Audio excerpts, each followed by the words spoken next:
নমস্কাৰ সকলোকে আন এটা ভিডিঅ'লৈ স্বাগতম জনাইছোঁ। আজি মিঠা ইডলিৰ ৰেচিপি এটা লৈ আহিছোঁ। পিঠাবিধ সকলোৱে বনাই খাইছে যদিও নজনাসকলৰ বাবে ৰেচিপিটো আগবঢ়ালোঁ। আশা কৰোঁ ভিডিঅ'টো ভাল পাব।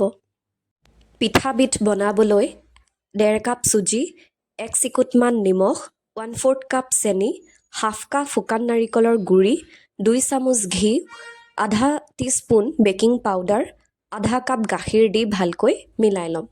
মিশ্ৰণখিনি বেছি পনীয়া বা বেছি ডাঠ হ'ব নালাগে। তাৰ কাৰণে মই মাজে মাজে পানী দি মিক্স কৰি মিহলাই লৈছোঁ। একেবাৰতে গোটেই পানীখিনি ঢালি দিয়া নাই, কাৰণ বেছি পনীয়াও হৈ যাব পাৰে। সেইকাৰণে অলপ অলপকৈ ঢালি নিজৰ হিচাপত টেক্সচাৰটো বনাই লৈছোঁ।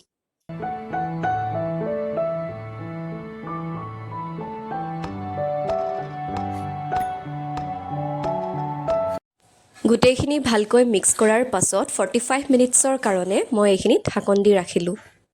ঢাকনখন খুলি লৈ ইয়াত অলপ ইলাচি গুড়ি দি ল'লোঁ। যিহেতু 45 মিনিটৰ পিছত বস্তুখিনি ডাঠ হৈ আছিল, সেয়েহে অলপ গাখীৰ ঢালি লৈ পুনৰ গোটেইখিনি ভালকৈ সানি ল'লোঁ। তাৰ পাছতে ইডলি ষ্টেণ্ডটো লৈ তাত অলপ তেল বা ঘিউ সানি ল'ব আৰু 1 চামুচকৈ বেটাৰটো দি দিব।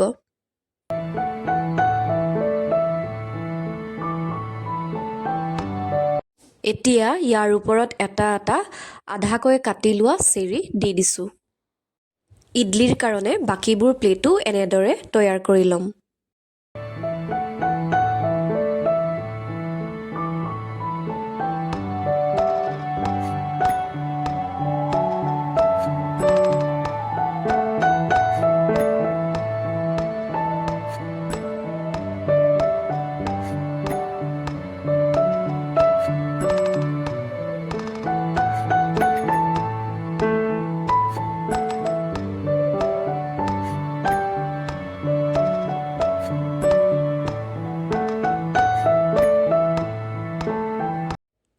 কুকাৰত এই ডাঙৰ কাপটোতকৈ কম পানী লৈছোঁ, যাতে পানীখিনি উতলি আহিলে ইডলিত নালাগে। তাৰ পাছত 15 মিনিটৰ কাৰণে কুকাৰৰ ঢাকনখন বন্ধ কৰি ৰাখিলোঁ। 15 মিনিটৰ পিছত ইডলি ষ্টেণ্ডটো উলিয়াই আনিলোঁ আৰু ইডলিকেইটা এতিয়া গোটেইকেইটা এটা এটাকৈ প্লেটত উলিয়াই ল'ম।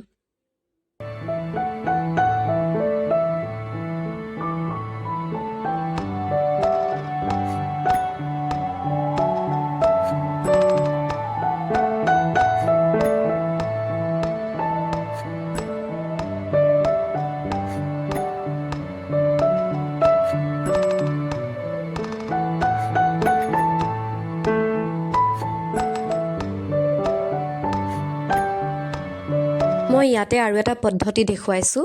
চেৰিকেইটা প্ৰথমতে দি লৈ বেটাৰটো তাৰ ওপৰত দিম। এনেকৈও বনাব পাৰে। এনেকৈ বনালে মানে পিছত বেছি ভাল দেখে। আগতে দেখুওৱা পদ্ধতিটোত চেৰিৰ মানে ৰঙা ৰংটো ভাপত সিজোৱাৰ কাৰণে অলপ বিয়পি গৈছিলে। সেইকাৰণে এইটো পদ্ধতিত বনালে মানে পিছত চেৰিৰ কালাৰটো বিয়পি নাযাব।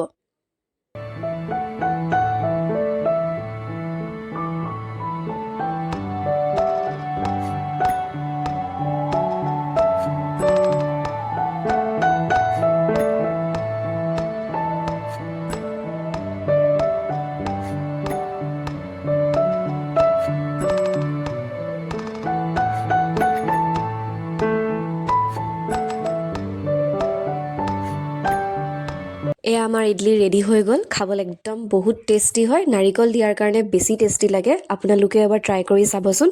ভিডিঅ'টো ভাল লাগিলে লাইক, শ্বেয়াৰ আৰু চেনেলটো ছাবস্ক্ৰাইব কৰিব।